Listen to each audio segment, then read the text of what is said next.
Hello, everyone. Welcome back to Fun English, the podcast where we explore interesting topics in a simple and easy way. I'm your host, John, and today we have a fascinating discussion about a health myth that so many people believe. But before we jump in, let's welcome our special guest, Sarah. Hey, Sarah. Hey John, hi everyone. I'm so excited about today's topic because it's something I hear all the time.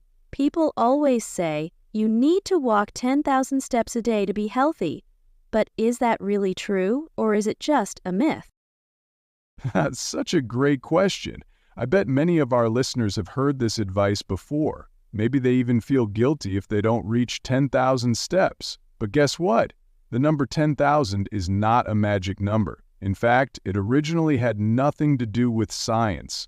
Today, we're going to break it down, explore where this idea came from, and figure out how much walking we actually need to stay healthy.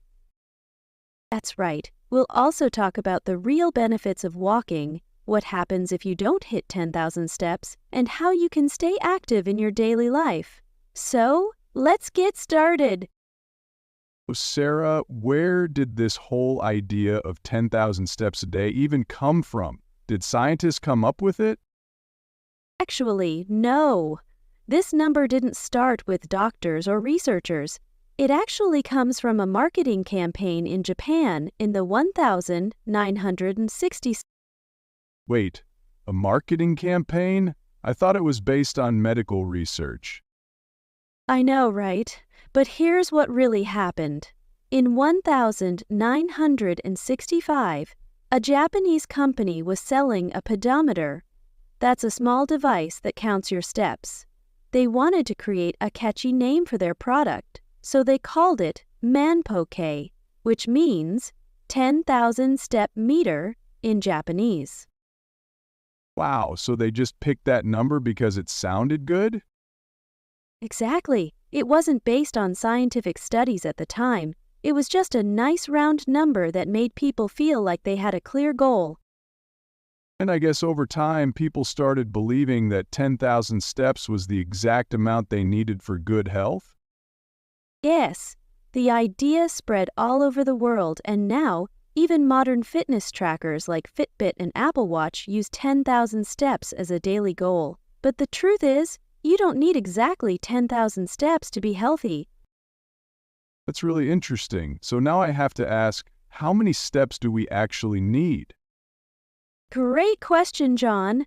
Scientists have done a lot of research on this, and the good news is, you don't need exactly 10,000 steps per day to stay healthy.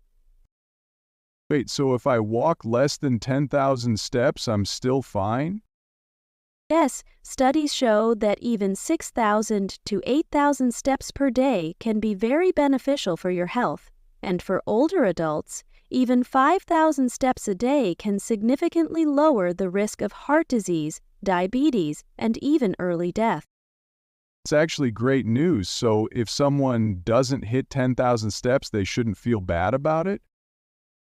Exactly. The key point is that any movement is better than none. Even smaller amounts of walking can have a huge impact on your health.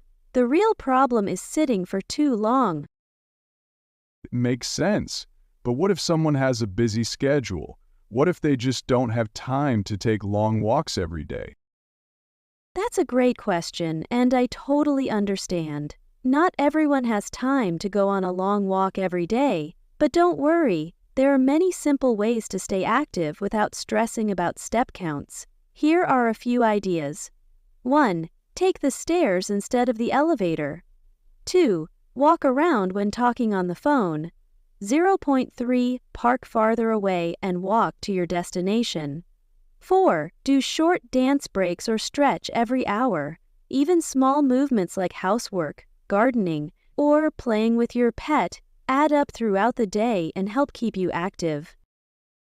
That's great advice. So instead of focusing on a number, people should just try to move more and sit less?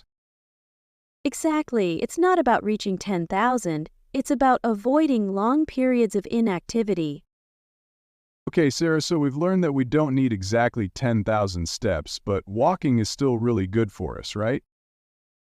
Absolutely. Walking has so many benefits. Let me share some of the biggest ones. 1. It helps your heart. Walking lowers blood pressure and reduces the risk of heart disease.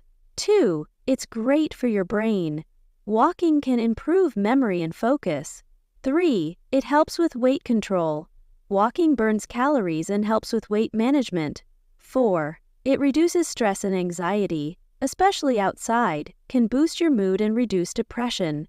5. It strengthens your muscles and bones. Walking keeps your body strong and flexible, and the best part, you don't have to do it all at once.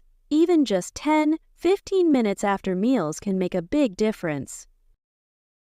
Wow, that's amazing. I never realized walking could do so much. Yep.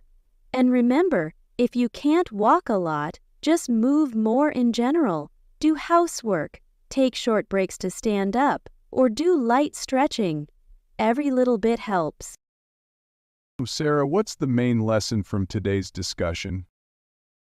The key takeaway is, you don't need to stress about getting exactly 10,000 steps per day. The most important thing is to stay active in a way that works for your lifestyle. I love that. So whether you're walking, stretching, dancing, or just moving more, it all counts. Exactly. The best exercise is the one you enjoy and can do regularly.